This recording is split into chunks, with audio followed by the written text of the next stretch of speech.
Le titre du livre, c'est L'Église glorieuse. Le titre du livre, c'est L'Église glorieuse. Nous sommes toujours au chapitre 3, partie D. Chapitre 3, partie D. Chapitre 3, partie D. Le Seigneur utilise les paroles qui sortent de sa bouche comme un instrument qui ramène l'Église à l'objectif originel de Dieu. Oh, puissions-nous ne pas prendre à la légère les paroles du Seigneur. Souvenons-nous que la connaissance est une chose et que la stature spirituelle en est une toute autre. Une toute autre. Souvenons-nous que la connaissance est une chose et que la stature spirituelle en est une toute autre. Toute doctrine, enseignement, théologie et connaissance n'ont que peu d'utilité si elles sont transmises seulement d'une personne à une autre. La véritable croissance a lieu lorsque nous recevons directement la parole du Seigneur. Dieu utilise sa parole Réma pour mener à bien son œuvre et il désire nous parler. Par conséquent, il serait vraiment dommage d'avoir pour seul objectif l'acquisition de connaissances pendant notre lecture de la Bible. Si tel est notre but, nous sommes fichus. Voilà la véritable valeur des Écritures, que Dieu parle à l'homme par leur intermédiaire.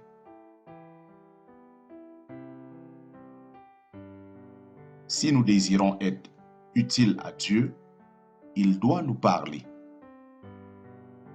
Notre édification est spirituelle si le Seigneur nous parle. La connaissance et les doctrines n'ont aucune utilité spirituelle. Seul ce que le Seigneur prononce en nous a de la valeur au niveau spirituel. Seul ce que le Seigneur prononce en nous a de la valeur au niveau spirituel.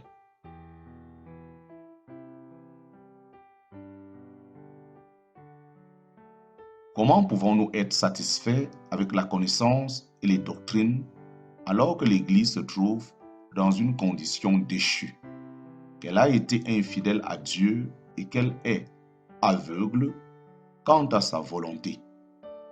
Que Dieu nous accorde sa miséricorde et sa grâce. Oh, puissions-nous prier ainsi.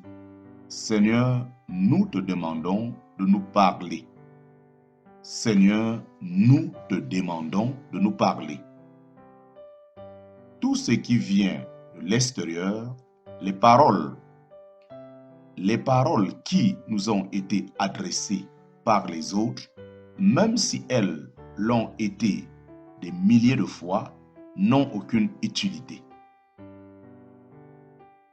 Seul le Réma a de la valeur. Seul le Réma a de la valeur. Si nous agissons simplement en réponse à la suggestion d'autrui, nous observons la loi. Nous ne sommes pas dans le Nouveau Testament. Si nous agissons simplement en réponse à la suggestion d'autrui, nous observons la loi. Nous ne sommes pas dans le Nouveau Testament.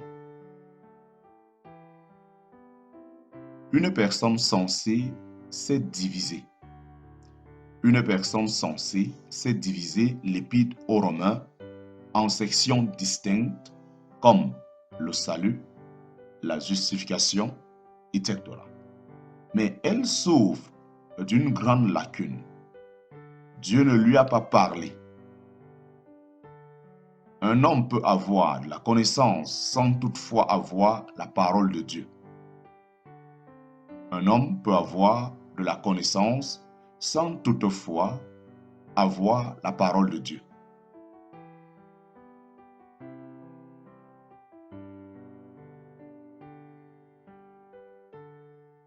Beaucoup s'imaginent que connaître les Écritures et comprendre les doctrines constitue la spiritualité. Beaucoup s'imaginent que connaître les Écritures et comprendre les doctrines constitue la spiritualité. Ce n'est pas vrai. La connaissance biblique ne saurait jamais remplacer la spiritualité. Seul ce que Dieu nous révèle personnellement et directement a une véritable valeur. Seul ce que Dieu nous révèle personnellement et directement a une véritable valeur. Lorsque Dieu nous parle au moyen de sa parole, nous sommes éclairés. Nous sommes sanctifiés par sa parole et nous grandissons grâce à elle. Il nous faut distinguer entre ce qui est mort et ce qui est vivant, entre la simple connaissance et ce qui est spirituel. Ce qui n'est pas vivant n'a aucune valeur spirituelle. Si nous avons la parole vivante de Dieu, Réma, nous pourrions être purifiés et sanctifiés.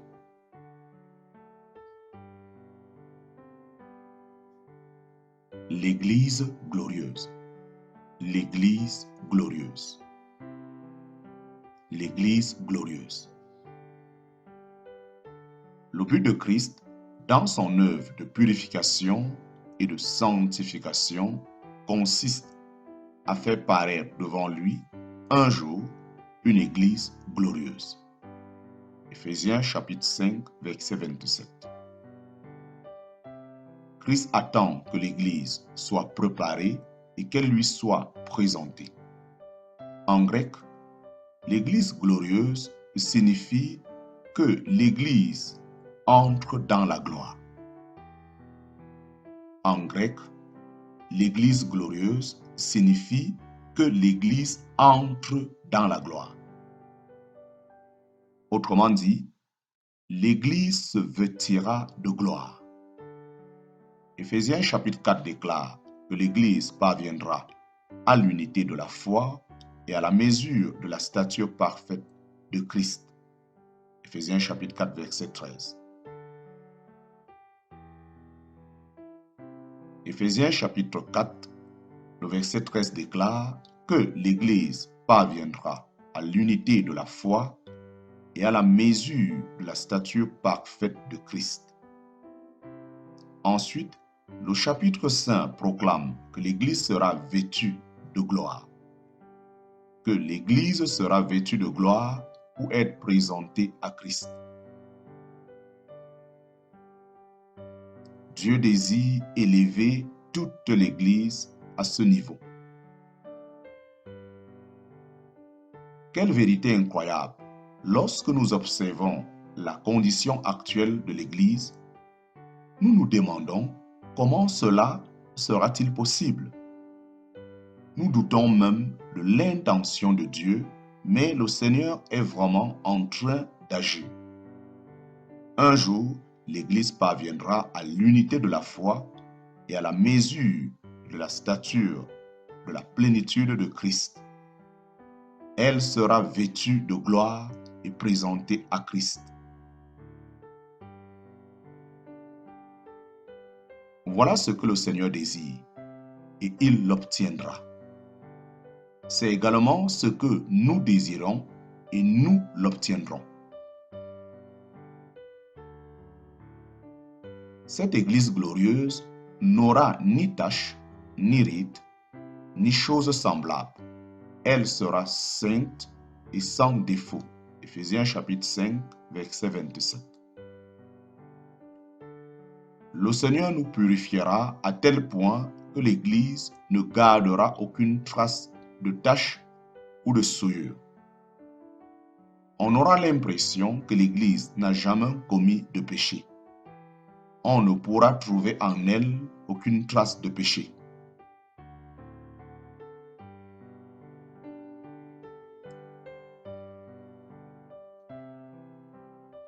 Elle n'a aucune tache ni même aucune ride. Nous savons tous que les enfants et les jeunes gens ne sont pas ridés.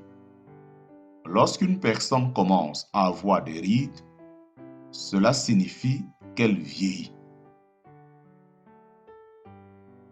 Le Seigneur désire amener l'Église là où elle n'a rien de vieux, rien qui appartienne au passé. Il désire que dans l'Église, tout soit neuf.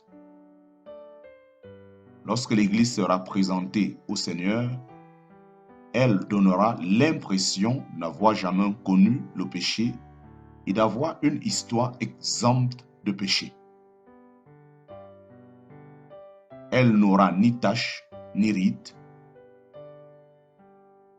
Elle n'aura ni tache ni ride. Dans l'avenir, l'Église sera conforme au but de Dieu dans la création. L'Église n'aura ni tache, ni ride, ni chose semblable. Dans la traduction du grec, nous pouvons lire « sans cela » ou ce genre de défaut. Elle n'aura ni tache, ni ride, ni aucun défaut. Tous les défauts auront été éliminés. Le jour viendra où l'œuvre de Dieu dans l'Église sera telle que celle-ci apparaîtra complètement glorieuse. Par ailleurs, elle sera sainte et sans défaut. La langue grecque originale dit plus précisément afin qu'elle soit sainte et sans reproche. Dieu élèvera l'Église à un niveau tel que personne ne pourra rien lui reprocher. Le monde sera muet et Satan aussi. Personne n'aura de reproche à faire, pas même Dieu. Ce jour-là, cette Église glorieuse deviendra l'épouse de Christ.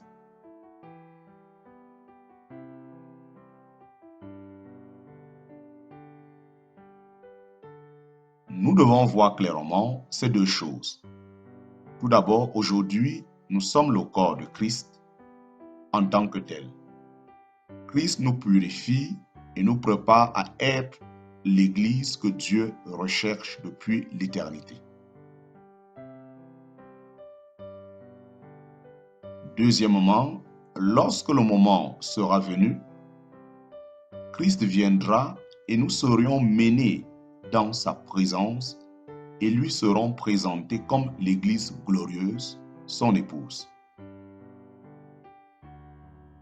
Par conséquent, tout d'abord, nous avons l'histoire du corps de Christ sur terre. Ensuite, dans la gloire, nous avons l'histoire de l'épouse. Nous vivons à présent dans le processus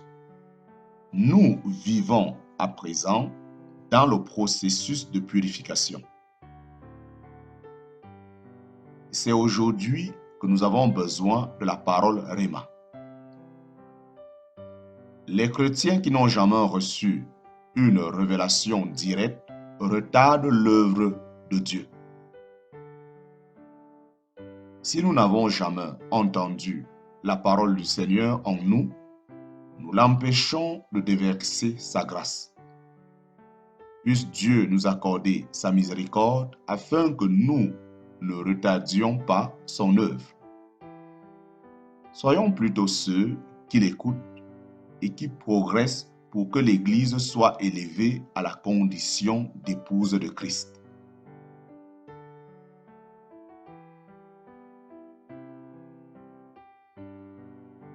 L'œuvre et la responsabilité de l'Église devant Dieu. L'œuvre et la responsabilité de l'Église devant Dieu. L'Épître aux Hébreux révèle l'Église que Dieu a projeté d'obtenir depuis l'éternité passée. Le chapitre 5 nous montre que l'Église sera glorieuse, sans tache, ni ride, ni rien de semblable, et qu'elle sera sainte et sans défaut. Le chapitre 6 nous montre ensuite le travail pratique de l'Église, la guerre spirituelle. Le chapitre 6 nous montre ensuite le travail pratique de l'Église, la guerre spirituelle. L'Épître aux Éphésiens révèle l'Église que Dieu a projeté d'obtenir depuis l'éternité passée. Le chapitre 5 nous montre que l'Église sera glorieuse, sans tache, ni ride, ni rien de semblable, et qu'elle sera sainte et sans défaut. Le chapitre 6 nous montre ensuite le travail pratique de l'Église, la guerre spirituelle. Lorsque nous lisons Éphésiens chapitre 6, du verset 10 à 12, nous prenons conscience que la guerre spirituelle est l'œuvre et la responsabilité de l'Église. Dans cette guerre spirituelle, les ennemis ne sont ni la chair, ni le sang, mais plutôt des êtres spirituels qui vivent dans l'air. Les versets 13 et 14 disent « C'est pourquoi prenez toutes les armes de Dieu afin de pouvoir résister dans le mauvais jour et tenir ferme après avoir tout surmonté. Tenez donc ferme. »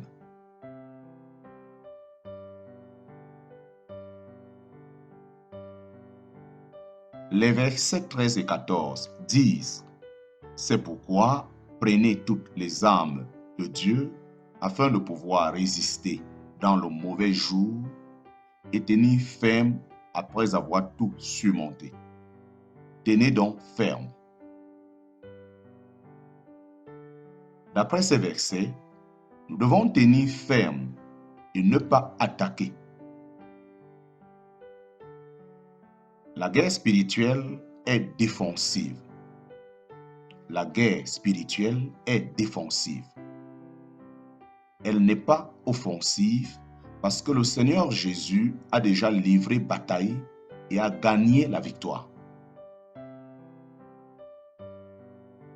Le travail de l'Église sur terre consiste simplement à conserver la victoire du Seigneur.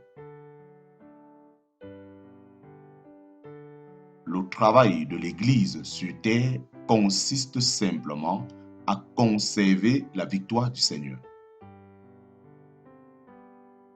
Le Seigneur a déjà gagné la bataille et l'Église est ici pour maintenir sa victoire. L'Église n'a pas pour charge de vaincre le diable,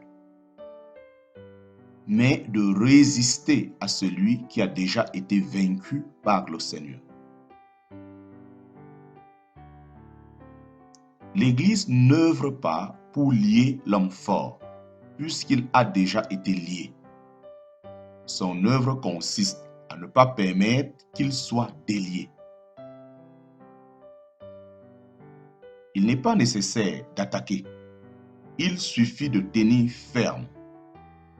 Le point de départ de la guerre spirituelle consiste à nous maintenir fermement dans la victoire de Christ, à prendre conscience que Christ a déjà vaincu. Il ne s'agit pas de lutter contre Satan. Il ne s'agit pas de lutter contre Satan, mais plutôt de mettre notre confiance dans le Seigneur. Il ne s'agit pas d'espérer gagner la victoire parce que la victoire a déjà été gagnée. Le diable ne peut rien faire. La guerre spirituelle est l'œuvre et la responsabilité de l'Église. Elle existe à cause du conflit entre l'autorité de Dieu et le pouvoir de Satan. Considérons donc à présent la relation entre l'Église et le royaume de Dieu. Considérons donc à présent la relation entre l'Église et le royaume de Dieu.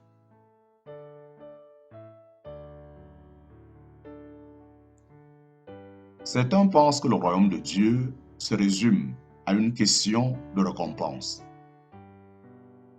Voilà une évaluation bien limitée du royaume de Dieu. Le Seigneur Jésus a expliqué dans Matthieu ce qu'est le royaume de Dieu. Il a dit, « Mais si ce n'est pas l'Esprit de Dieu que moi, je chasse les démons, le royaume de Dieu est donc parvenu jusqu'à vous. » Matthieu chapitre 12, verset 26. Qu'est-ce que le royaume de Dieu? C'est le renversement du pouvoir de Satan par la puissance de Dieu. Lorsque le diable ne peut pas garder sa position quelque part, cela signifie que le royaume est parvenu en ce lieu. Là où le diable a été chassé, où l'œuvre de l'ennemi a été déplacée par la puissance de Dieu, son royaume s'y trouve. Apocalypse chapitre 12, versets 9 à 10 dit, « Il fut précipité, le grand dragon, le serpent ancien, appelé le diable et Satan, celui qui séduit toute la terre habitée. Il fut précipité sur la terre, et ses anges furent précipités avec lui. Alors j'entendis dans le ciel une voix forte qui disait, « Maintenant est arrivé le salut, ainsi que la puissance et le règne de notre Dieu, et l'autorité de son Christ. Car il a été précipité, l'accusateur de nos frères, celui qui les accusait devant notre Dieu jour et nuit. »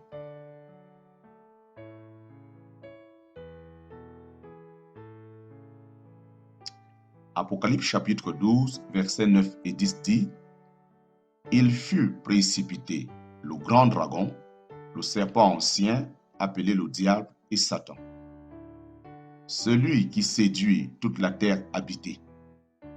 Il fut précipité sur la terre et ses anges furent précipités avec lui. Alors j'entendis dans le ciel une voix forte qui disait, « Maintenant est arrivé le salut ainsi que la puissance et le règne de notre Dieu et l'autorité de son Christ. Car il a été précipité, l'accusateur de nos frères, celui qui les accusait devant Dieu jour et nuit. »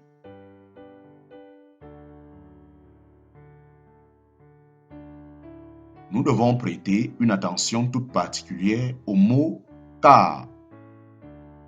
Nous devons prêter une attention toute particulière au mot « car » dans le verset 10. Le règne de Dieu a pu venir, car Satan a été précipité. Satan a perdu sa place, n'ayant pu la conserver. À ce moment-là, une voix forte se fit entendre dans le ciel qui disait, « Maintenant est arrivé le salut, ainsi que la puissance et le règne de notre Dieu et l'autorité de son Christ. » Chaque fois que Satan abandonne un endroit, il le fait parce que le royaume de Dieu l'y a remplacé. Satan ne peut demeurer là où se trouve le royaume de Dieu. Cela nous montre clairement que dans les Écritures, la principale raison d'être du royaume de Dieu est de renverser Satan.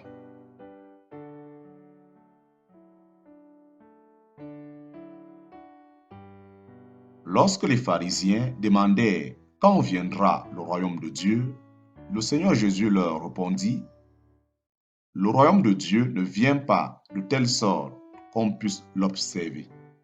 On ne dira pas, voyez, il est ici ou il est là. Car voyez, le royaume de Dieu est dedans de vous. » Luc chapitre 17, versets 20 à 21. Que voulait dire le Seigneur lorsqu'il répondit, « Le royaume de Dieu est au milieu de vous. » Il voulait dire, je suis ici. Bien entendu, nous savons tous que le royaume de Dieu ne pouvait pas être à l'intérieur des pharisiens. À cette époque-là, le royaume de Dieu était parmi eux parce que le Seigneur Jésus se trouvait parmi eux. Lorsqu'il se tenait là, Satan ne pouvait pas y être. Le Seigneur Jésus dit, « Le prince du monde vient. Il n'a rien en moi. » Jean chapitre 14, verset 30. Le Seigneur Jésus a déclaré, « Le prince du monde vient. Il n'a rien en moi. » Jean chapitre 14, verset 30. Là où se trouve le Seigneur Jésus, Satan doit fuir. Dans Luc chapitre 4, nous voyons un homme possédé par un démon. Comment réagit le démon lorsqu'il vit le Seigneur? Avant que le Seigneur n'ouvrit la bouche pour chasser le démon, celui-ci cria, « Hé, que nous veux-tu, Jésus de Nazareth? Tu es venu nous perdre? » Les démons ne peuvent demeurer là où se trouve le Seigneur. La présence même du Seigneur Jésus représente le royaume de Dieu et il est le royaume de Dieu. Là où il est, se trouve également le royaume de Dieu. En quoi ceci nous concerne-t-il?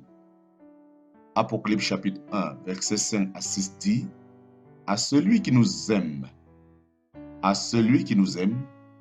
il nous a délivrés de nos péchés par son sang et qui a fait de nous un royaume, des sacrificateurs pour Dieu son Père. À lui soit la gloire et le pouvoir au siècle des siècles. Amen. » En quoi ceci nous concerne? En quoi ceci nous concerne-t-il? Apocalypse chapitre 1, verset 5 à 6 dit, « À celui qui nous aime, qui nous a délivrés de nos péchés par son sang, et qui a fait de nous un royaume, des sacrificateurs pour Dieu son Père, à lui soit la gloire et le pouvoir au siècle des siècles. Amen. »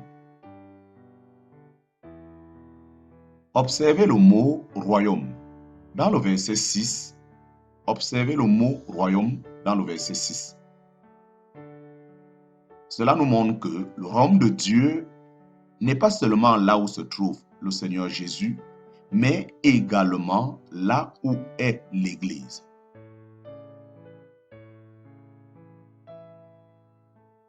Le Seigneur Jésus et l'Église représentent tous deux le royaume de Dieu. Le Seigneur Jésus et l'Église représentent tous deux le royaume de Dieu. Ici, l'importance n'est pas une quelconque récompense dans le futur ou une position dans le royaume, qu'elle soit grande ou petite, élevée ou basse. Ces choses sont secondaires.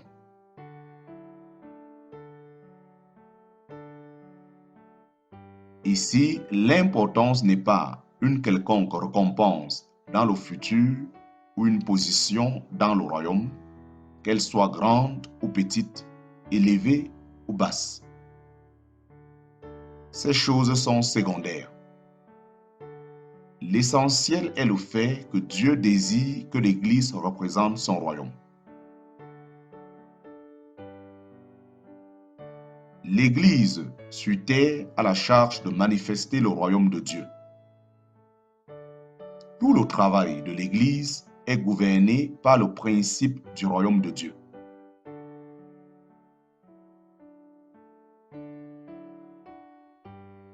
Tout le travail de l'Église est gouverné par le principe du royaume de Dieu.